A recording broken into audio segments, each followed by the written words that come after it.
So now, in this, welcome, Assalamu alaikum, and welcome all of you. In this chapter, we would be talking about um the social responsibility that managers might be performing, because we can see that every business globally are managed, of course, but there are two perspectives to understand basically these concepts. Okay, uh, you might earn the profit basically or simply, or you might go for the other social responsibility as well, because in our society we also need some helping hand in our society. So that's why social responsibility in terms of ethics and practices are considered in this chapter. So this chapter gives us view how an organization can be socially responsible in terms of practicing moral ethics, and what are those factors basically when we are talking about the ethics. So what are those factors which basically influence the ethical practices globally, or what are those factors being an individual you might get influenced by. ठीक है जी?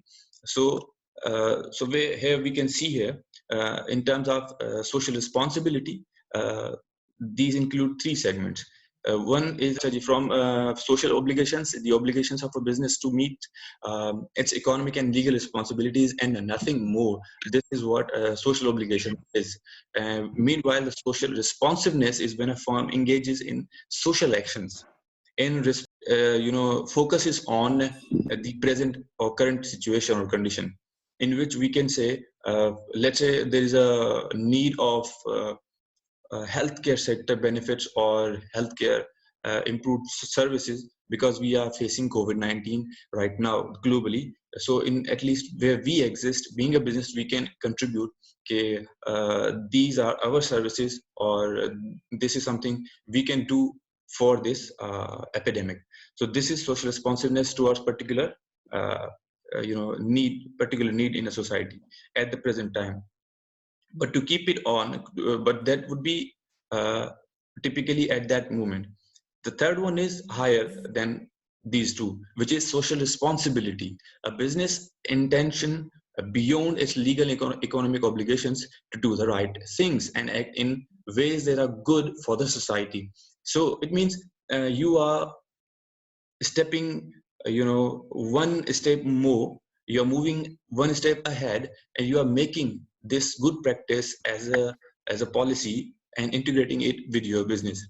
And besides, just of course you have a business and you have to earn economic profit out of it, but you have legal responsibilities as well as the social responsibilities, but you are also making sure, okay, that these activities that you are doing are good for the society and they keep on going for a longer period of time. So you feel from your own self, rather than being stimulated. For example, COVID-19 comes in the way, and you try to respond that one. But if you are socially responsible, it means you already are aware that you should perform socially responsible. Now, as I said previously, people were thinking the that is the socially responsible things. We should business has nothing to do with it. That was the classical view. Here we can see that management's only social responsibility is to maximize the profit. Of course, create financial returns by operating the business in the best interests of the stockholders, that is, owners of the corporations or the people who have invested in the business. Then expanding and moreover expanding the firm's resources on doing social good unjustifiably increases the costs, that lowers the profit to owners and raises prices to the consumers. This was the view, that classical view, that for example, what is the benefit for me to be more economic friendly and socially responsible, because I would be investing in those practices which are socially good for other people, not for my own business, and not for those people who have invested in my business. So it ultimately, if I'm investing in social costs, social needs or responses, then I'm of course investing an extra penny in those responsibilities rather than I'm just investing in the in my own business to increase the profit. So this was the classical view. Now, of course, the time changes because now we can see we are more aware of the climate changes. You know, the north part of the globe is melting down. The sea levels are rising, and because of that, tsunami and the high tides are coming in. And we already know that a great part of the world, which are coastal areas, are already submerged in the water. So that's why we have to think about it as soon as possible. And the recent one is Australian bushfire, where even the live animals were burned, and many species were in terms of million, many species just wiped away. So we need to consider the climate conditions. So therefore, the next is the socio-economic view in which people, managers consider now these facts. How this explains management's social responsibility goes beyond making profits to include protecting and improving society's welfare. Corporations are not independent entities and responsible only for the stockholders or those who have just invested in, but they are responsible for the society as well. And firms have a moral responsibility to larger society to become involved in social, legal, and political issues. So it has to be to do the right things in a good way. How we do it? Let's see here. In green management and sustainability, right? Uh, how do we do it? How do we go for green management and keep it, going on the same green processes? Basically, a green management sustainability, we can understand this concept by a simple thing: is that whenever we are doing any business, whatever resources we are using, we try to maximize recycling of that resource, because it's like we are generating uh, the energy that is needed to run the plant or run any home or any business. That energy comes from the sunlight through the solar panels these days. This is the green management and sustainability, which will be this energy will be replenished more and over the time period of time. This can be recycled. While well, the if we are using the energy excuse me, if we are using energy like say from the petrol, basically this is a biodegradable material and things and energy, and these resources cannot be recycled. Is once we utilize them, they're gone forever.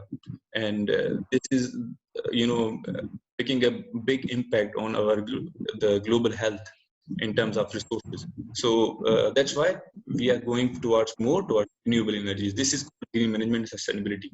So now, social responsibility, basically, social screening is uh, first we try to think where we should invest in, or where we should buy the resources. Basically, if you are buying the resources from a from a firm that is already using the green management practices, that means you are making the green management practices and sustainability more in the market, rather than just buying resources from those who are very not using properly the natural resources.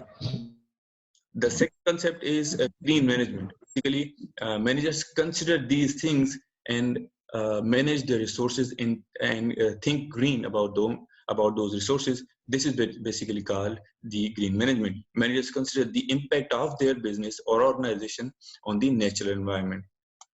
So now, what makes manager to think in this way? These are the ethical and behavioral values. What are ethics? Very simple. We already know a lot about it.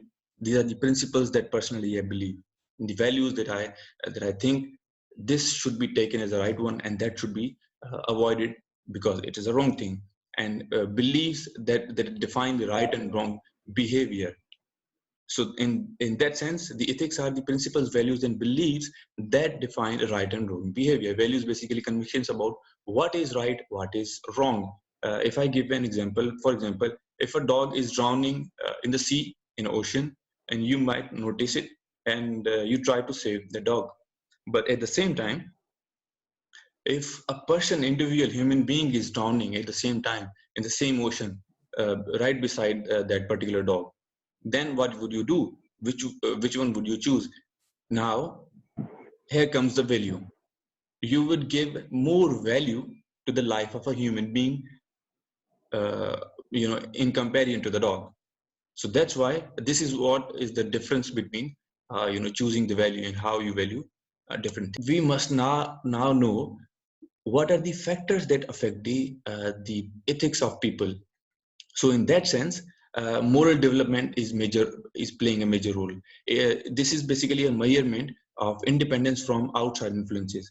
How internally you are morally more developed, basically. Levels of individual moral development are pre-conventional, conventional, and principled level that we would be discussing just right after this slide. And the second is the stages of moral development interacts with the individual characteristics, the organization's structure design and organization's culture, and the intensity of ethical issues. These are the stages which are included in the moral development, because moral development decide how an employee ethically behaves.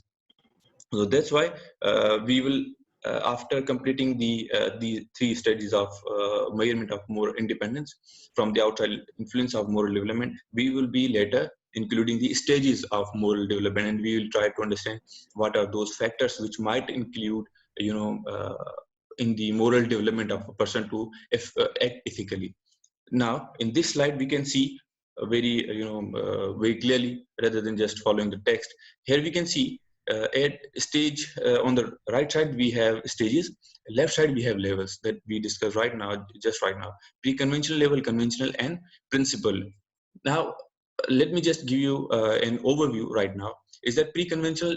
It is that you are working in any organization, and you know that if you complete certain task, you would be awarded, and if you don't complete your task, you would be punished. So in sense of avoiding the punishment, what would you do? Of course, you will follow the rules.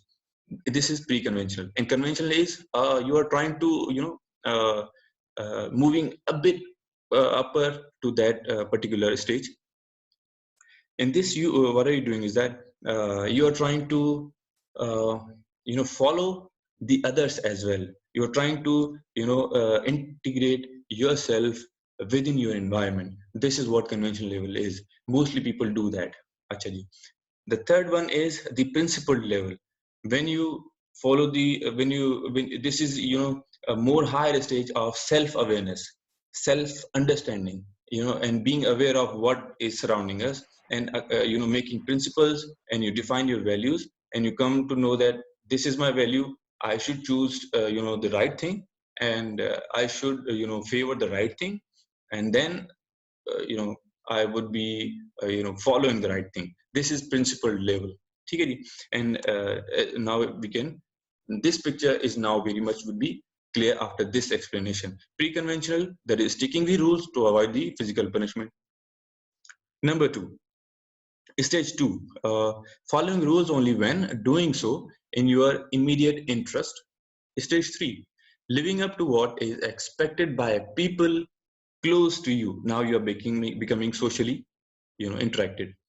Fourth is maintaining a conventional order by fulfilling obligations to which you have agreed.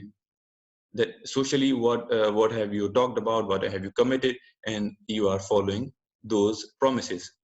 Fifth stage is that valuing rights of others and upholding absolute values and rights regardless of the majority's opinion. What is right is right. I stand by the right thing. Follow self chosen ethical principles, even if they violate the law. For example, if giving bribe is commonly practiced, let's say in any culture, it has become a cultural law, and you stand alone that whatever happens, whether my work gets done or not, but I will not never ever give any time a bribe. So this is what following self chosen ethical principles. At this level, this is the highest level, and it is called principled. So hopefully this diagram is for in terms of organization. So they come to know, they come to the evaluation conclusion that people proceed one by one, and it is not necessary that if they reach one stage, second stage, third stage, or second stage, they might also proceed to the third level. It is not necessary. They might be stuck, on the second level, which it's up to the individual level. Every individual has their own experience and values, so that's why it may vary from person to person. More adults are in stage 4, that is the good corporate citizen. This is claimed by the research on moral development stages. Now, as we said that these are there are the 3 pre-conventional, conventional, and principal level. Now these are the stages of moral development, and these which interact with the other factors. The other factors might include the individual characteristics, that is the values, basic convictions about what is right and wrong, being you or being me as an individual, personality, ego or strength, depending on the personality measures of the strength of a person's conviction, how strongly, how firmly I stand on my point, and locus of control. The locus of control means it's a belief, basically. The belief that you control your destiny. This is internal, and whereas the external locus of control is the belief that what happens to you is due to luck or chance. Then there are the structural variable, the organizational characteristics and mechanisms that guide and influence the individual ethics, performance appraisal systems, reward allocation systems, and behavioral or ethical behaviors of managers. We can manager is appointed by the organization, and since we cannot do uh, much about our boss, so the ethical behavior of the boss is counted a lot. And in that sense, if a manager is behaving well, or trying to be a leader, or in an ethical perspective, then it is going to affect the behavioral outcome of the employees as well. So in that sense, these are the structural variables. Other is the organization culture. As we discussed in our previous classes, the organizational culture is the basic values and practices that are served within the organization. So this overall the text and explanation, it talks about more about it. An approach to managing in which managers establish and uphold an organization's shared values, which are practiced and followed by the others. The purpose of shared values is guiding managerial decisions. This happens when certain situation occurs. So the this happens thing is our guiding principle. And similarly, shaping employees' behavior, influencing direct marketing efforts, building team. The bottom line on shared corporate values is organization's values are reflected in the decisions and action of its employees. The more organized value is, more favored employee favored values are practiced and observed within the organization, or wherever you are working. The values, practices that are defined by the organization can be clearly seen. The last one is the intensity of ethical issues in terms of stages. So the intensity of ethical issues is the factor that causes you to feel more intense about any value that you believe. We will see this particular picture in the diagram, where uh, intensity is affected by the too much determinants, how greatness of the ethical bad ethical practices can harm the people. And then we can also take an example, the probability of harm. How likely is that this action, ethical or unethical, will cause harm? Of course, if you are making an unethical behavior or decision, how likely it is to affect. Immediate consequences, how directly is it going to directly affect, or it is going to take a longer period of time. Over the period of time, you will see. So this basically, these are the factors that determine the intensity of your ethical issues. Now, these are some other factors that can be considered. For example, family issues, family influences. Individuals start to form ethical standards as children in response to their perception of their parents' behavior. So children basically are more likely to adopt high ethical standards if they see that their family members adhere to high ethical standards. If family members are engaging in unethical behaviors and allow their children to do the same, then the latter is likely to develop lower ethical standards. So this can be a family influence. It is, that is, the experienced version from your family. Prophet ﷺ emphasized the importance of family nurturing, where he said, command your children to pray when they become 7 years old, and discipline them for it, means the prayer, when they become 10 years old, and arrange their beds to sleep separately. So this is what we are trying to, set few principles, rules, and we are trying to make them act accordingly. So when they grow up with very good, life standards and living standards and behaviors. Peer influence, peers means the people, these could be the classmates or your colleagues where you are working, who are always around you, right? Thus, an employee must establish good relations with the colleagues. If there are no good relationships among the colleagues, it will not happen harmonious atmosphere in the work. And in fact, the organization's goals cannot be achieved properly, right? Life experiences might include, whether positive or negative, key events of affects that the lives of individual are determined, and the ethical behaviors are aligned with. For example, we can take an example, Malcolm X. Uh, his great speech. I dream of, something to happen. I dream of like this and like this. Malcolm X. He was, he just revolutionized the American society. And what made him to change his behavior? Basically, he was an American African in America. He was living there. He was just living the way people were. But he when he experienced, injustice from the white people, and then he turned around to see what are the reasons around his, globally, and he performed Hajj and experienced a major impact on his life. And he turned out to be Muslim, and he turned that if the people, everybody is equal, then what is the difference between white and black? So he gave a lot of revolutionary ideas and speeches. So life experiences can make you, act maybe ethically or unethically, right? The situational factors are also important. People behave unethically in certain situations because they may see no way, out. For example, a manager may record fictitious sales in order to, cover losses within his area of responsibility. In generally, it is observed in, banks, for example, where managers try to, you know show higher deposits, rather than making them, actually what they are. And according to Islam, basically that is a major reason why individuals behave unethically. In a hadith by Aisha radhiyallahu anha, he said, somebody asked Prophet sallallahu alaihi wasallam that why do you so frequently seek refuge with Allah from being in, debt, the loan, you're taking loan, or you are owned by somebody.